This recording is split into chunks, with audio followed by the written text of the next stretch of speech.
Top defense officials appeared on Capitol Hill Thursday. They fielded questions about the military's response to protests against police brutality. Natalie Brand has the latest from the White House. The disturbing lack of coordination between the chairman of the Joint Chiefs of Staff, Mark Milley, and Secretary of Defense Mark Esper testified before the House Armed Services Committee about the role of the military in the nationwide demonstration sparked by George Floyd's death. No active duty military units engaged protesters or otherwise took direct part in civilian law enforcement or federal protection missions. They were specifically asked about the forced dispersal of crowds in Lafayette Square on June 1st. It's still unclear to me who gave the direction to clear the park at that moment in time. As to who gave the order, I don't know. The Pentagon's top leaders also gave candid thoughts on the national conversation underway about race in America. We as a nation and as a military are still struggling with racism, and we have much work to do. This week, the nation's top law enforcement officer, Attorney General William Barr, also added to that conversation, saying he believes police profiling of people of color must be addressed. I do think that it is a widespread phenomenon that African American males particularly are treated with extra suspicion and maybe not given the benefit of the doubt. The House passed a sweeping police reform bill 2 weeks ago. Senator Tim Scott says he's still working to get his bill up for a vote in the Senate after it was blocked by Democrats. They argued the Republican bill did not go far enough to reform policing. Natalie Brand, CBS News, the White House. We are getting a rare look inside the Wuhan lab at the center of the coronavirus pandemic. The tour was organized in an effort to dispel claims that the facility was the source of the virus. Remy Inocencio has more from Tokyo. The Wuhan National Biosafety Lab is just one of a few in the world that has a maximum security designation that's known as P4. P in this case meaning pathogen. And in this video of that lab broadcast by state broadcaster Cbsn and interestingly released in advance of a visit by delegates from the World Health Organization planned for later this month, the lab's director Yuan Zhiming says his lab is like a box within a box and that people might actually think it's a secret black box. But he says it really is all open and transparent and people can see inside. The main purpose of this P4 lab, he says, is also for viruses that just don't have a cure or a vaccine yet. What's also notable, he claims that without authorization, not even a mosquito can sneak inside and that none of his researchers can take anything out, not even a drop of water or a slip of paper. The director also says there have been no accidents like pathogen leaks or human infections. It can also take nearly half an hour for anyone to get inside or outside the lab, and personnel have to wear positive pressure suits that also have hoses attached for breathable air. The point of him saying all this is to push back against speculation that the coronavirus actually originated from his lab. In addition, it's also CGTN broadcasting it to the world to try to push back against those rumors. The director also says that as more people learn about his lab, he hopes that all those rumors and the speculation and that conspiracy theory out there will all disappear. Remy Inocencio, CBS News, Tokyo. As the economy reopens, more Americans are going back to work, but unemployment remains historically high. According to the Labor Department, another 1.3 million Americans filed for initial unemployment benefits last week. That's a drop of 99,000 from the week prior. Michael George has a look at the latest numbers. Brooks Brothers opened its first store 200 years ago.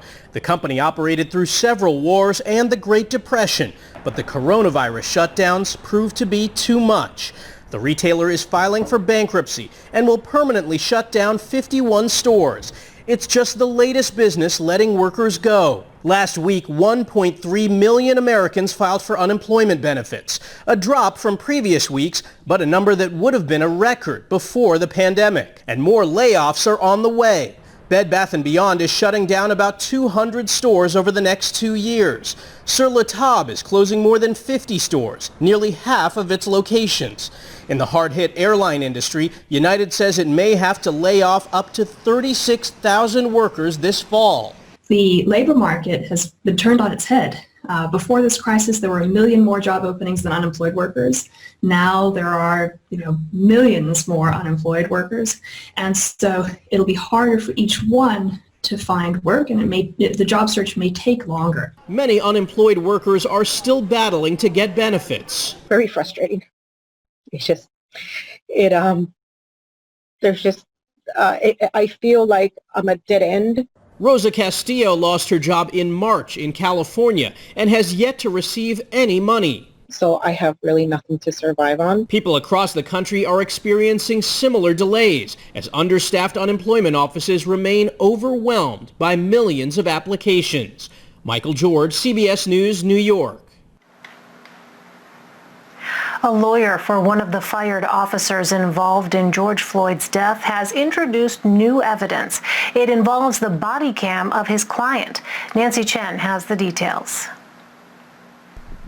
The lawyer for former Minneapolis police officer Thomas Lane has given a judge transcripts recorded by Lane's body cam. They reveal Derek Chauvin, who held his knee on George Floyd's neck for nearly 9 minutes, told him, "Stop yelling. It takes a heck of a lot of oxygen to talk." When Lane asked if Floyd should be turned onto his side, Chauvin said, "No, he's staying put where we got him." And when Lane said Floyd might be in distress, Chauvin said, "Well, that's why we got an ambulance coming." Lane's attorney says his client had only been on the force for 4 days, and he believes charges of aiding and abetting should be dismissed. My client knows through his training and his education that you have a right to use reasonable force. So he's feeling that what Chauvin is doing is accurate. CBS News legal analyst Ricky Kleeman. I think this is a smart move on the part of Thomas Lane's lawyers to say, look, Thomas Lane's a rookie. Thomas Lane was trying to do the right thing from the very beginning. And if Derek Chauvin had not shown up and had not been the senior officer, George Floyd would still be alive. Kleeman believes the tape is terribly damaging for Chauvin's defense. It shows that Derek Chauvin was determined, as by the way, the lead officer, the senior officer, the training officer, he was determined, no matter what else was happening, that he was going to keep George Floyd on the ground with his knee on George Floyd's neck. Prosecutors have until August 10th to respond to the new evidence. Nancy Chen, CBS News. A group of former detention officers at a North Carolina jail have been charged with involuntary manslaughter in the death of a black inmate. John Neville died in custody last December. Black Lives Matter is now calling for video footage of the incident to be released. Our Greensboro affiliate WFMY has the story. District Attorney Jim O'Neill said John Neville, an inmate who spent 4 days inside the Forsyth County Jail, died after he was moved to an observation cell after falling from his bunk. The DA said within the 45 minutes that followed, Neville, who was being held on a pending charge of assault, would lose his life. According to Dr. Lance's report, Mr. Neville repeatedly said, "I can't breathe," as detention officers tried unsuccessfully to remove his handcuffs. 7 months later, following an autopsy and SBI investigation, these 5 former corrections officers and 1 nurse face involuntary manslaughter charges in Neville's death. That the video should not be made public unless and until we reach a proper court of law, either in criminal court or civil court. Neville's son and daughter were there as the charges were announced, while their attorney says they agree the video shouldn't be released at this time. This has to stop, y'all. Dozens called for more answers, more transparency outside the jail. Because an injury to one, an injury to one, There has been an increase in reported hate crimes and racism against Asian Americans during the pandemic. Recently, a man was caught on camera shouting racial slurs at a California couple that was out to dinner. I spoke with the family earlier.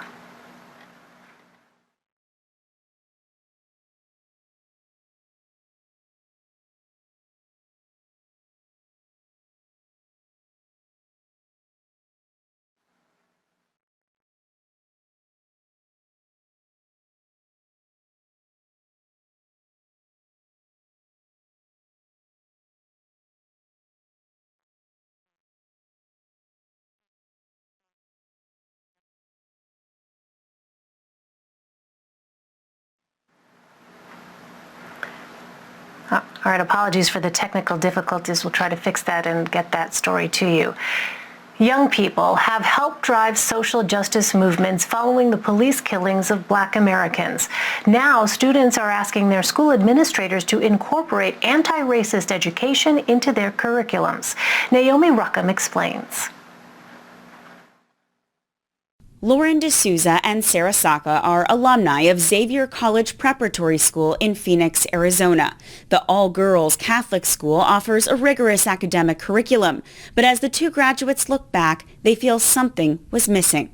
I do feel like I was deprived of the opportunity to really engage in a heartfelt discussion around race and privilege. As they watched and attended recent protests for racial equality, D'Souza and Saka decided to write a letter and formal petition to their alma mater requesting changes, including adding anti-racism books to the curriculum and letting students of color form their own groups. Allowing students to create a Black student union among other racial affinity groups, I don't think administrators need bandwidth necessarily to allow that to happen.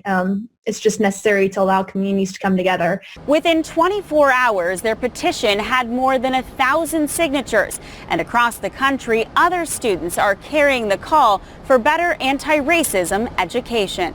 At the Metuchen School District in New Jersey, a similar petition started filling administrators' inboxes. We initially reacted with some shock, but a great sense of urgency at the same time. Many emails also included personal stories from former or current students. We heard the feedback was saying loud and clear, number one, that our curriculum didn't address a lot of these matters sufficiently. It didn't contain enough content in terms of African American history and civil rights. Assistant Superintendent Rick Cohen presented that feedback to his board, and they are now in talks with students and experts on how to enhance the curriculum. I feel like it's important for us as administrators to be honest and be like, you know what, we can do more. Cohen encourages other districts to join the conversation. Naomi Ruckham, CBS News. U.S. stocks were mixed Thursday as some states reported mounting coronavirus cases. The Dow dropped more than 360 points. The S&P 500 fell nearly 18 points. Meanwhile, the Nasdaq held on to early morning gains, finishing up 55 points. Some states are reporting worsening coronavirus conditions. Florida and California reported record one-day jumps in coronavirus deaths Thursday. Thousands of athletes have been sidelined in the U.S. due to the coronavirus pandemic. CBS News special correspondent Alex Wagner spoke with some top athletes about the unique challenges they've faced to try to stay in shape.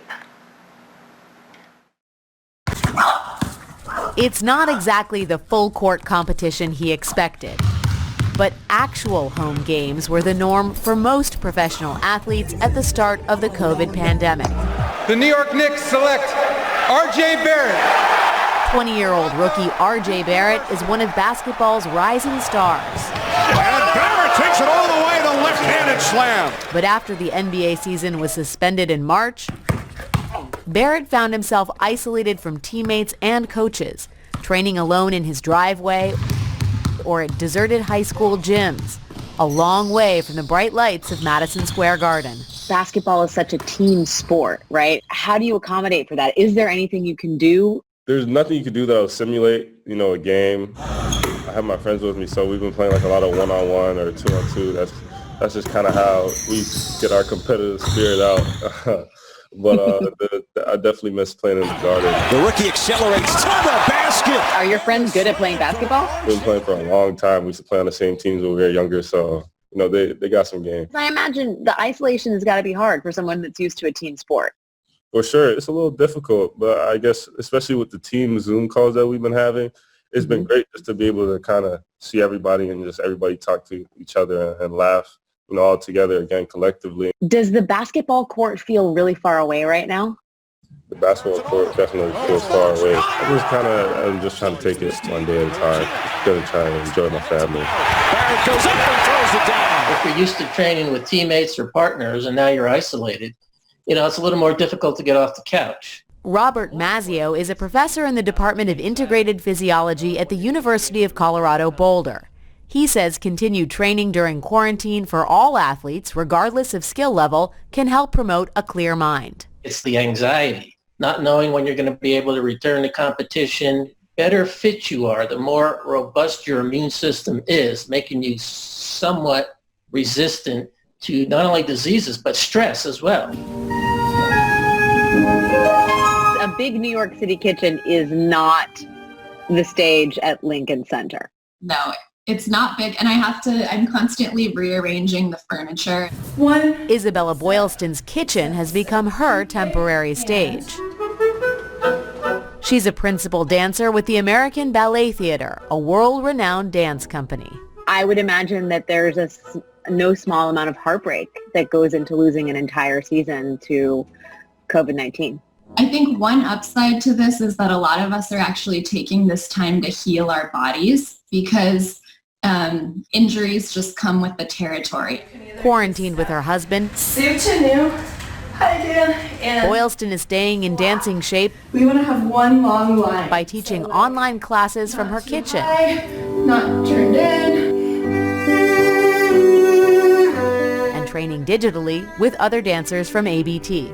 Are you guys working out together? Are you trying to dance together apart? We've been doing Zoom classes all together. So one of our ballet masters will teach and one of our pianists sometimes will play the piano. I think we all grieved when the season was canceled, but I think we're rallying now and we're staying really committed and focused. Alex Wagner, CBS News, New York. Wildlife rangers in Sri Lanka have recorded a rare sighting of a pair of twin baby elephants. Take a look at this. Conservationists believe the footage may be the first ever such recording. Park officials are testing their DNA to confirm if they are indeed twins. The young calves are estimated to be about 3 to 4 weeks old.